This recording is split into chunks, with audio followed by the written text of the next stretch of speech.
Assalamualaikum warahmatullahi wabarakatuh. Dalam video kali ini kita akan mempelajari tentang aspek rasio yang biasa digunakan pada ukuran frame dan pada film ataupun konten visual lainnya. Apa sih pentingnya kita mengenal perbedaan aspek rasio ini? Karena dengan memahami konsep aspek rasio, kita sebagai sinematografer akan lebih matang lagi dalam mendesain dan membuat gambarnya.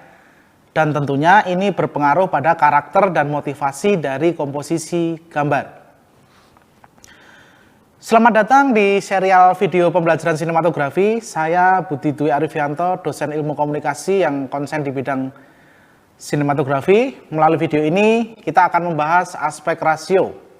Diharapkan setelah menonton video ini kalian dapat mengerti tentang aspek rasio pada frame film. Kita harus bisa membedakan dan menggunakannya sesuai dengan karakter dan motivasi dari film atau video yang akan kita buat. Mau pilih mana?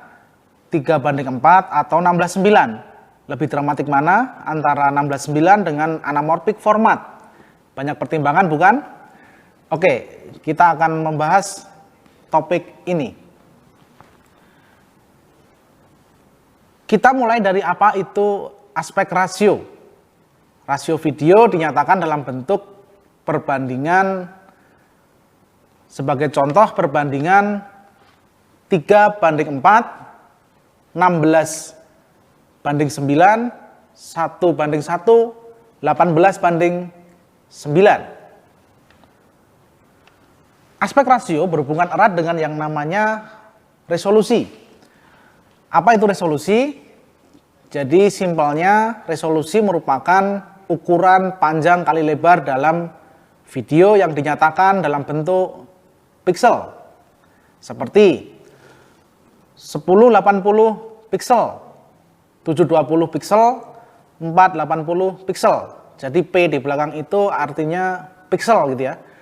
Dan ukurannya ini tidak cuma ini, jadi macam-macam ya ukuran dari piksel itu. Semakin besar gambarnya berarti pikselnya, angkanya akan semakin besar pula. Resolusi yang berbeda akan mempengaruhi kualitas dari video yang kalian tonton. Sementara rasio yang berbeda akan menentukan ukuran video yang kalian tonton pula. Rasio dan resolusi video biasanya digunakan dalam keadaan horizontal, di mana angka pertama merupakan wide dan angka kedua merupakan high. Untuk penyebutan resolusi video biasanya digunakan ukuran tinggi dari video tersebut.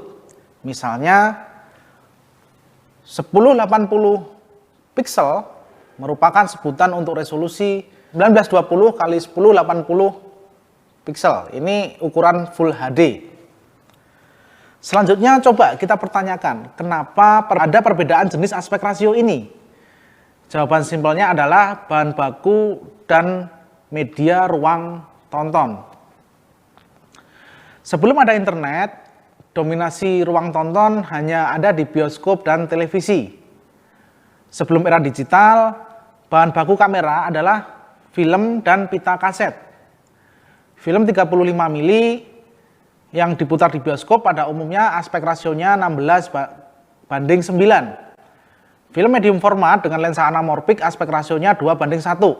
Nah, ini ada di bioskop biasanya di era-era analog. Terus ada pita kaset untuk bahan baku program televisi, aspek rasionya 3:4. Di era digital, aspek rasio menjadi lebih fleksibel untuk dieksplorasi karena bahan bakunya berubah dalam data piksel. Dari berbagai jenis aspek rasio di era digital ini, 16:9 adalah yang paling standar. Karena 16:9 bisa mengcover beberapa aspek rasio. Perhatikan pada contoh berikut ini. Gambar aspek rasio 16:9 bisa menangkap aspek rasio yang lainnya. 16:9 bisa menangkap 4:3 dan 18:9 ataupun format Instagram 1:1. Semuanya bisa tercover dalam aspek rasio 16:9. Atas kelulusan tersebut, semua layar televisi dan layar smartphone diproduksi menggunakan aspek rasio 16:9. Akhirnya, format tayangan mengikuti juga format aspek rasio medianya tersebut. Seperti widescreen DVD menggunakan 16:9.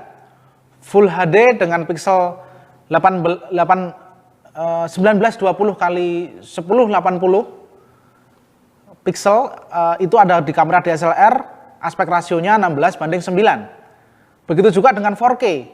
Pada kamera profesional itu juga 16:9. Bahkan YouTube standar videonya adalah 16:9. Kita akan perjelas penggunaan beserta contoh-contohnya di seri video yang lainnya. Demikian yang bisa saya sampaikan dalam video pembelajaran kita kali ini. Semoga dapat diambil manfaatnya, lebih kurangnya mohon dimaafkan. Sampai jumpa di topik video yang lainnya. Wassalamualaikum warahmatullahi wabarakatuh.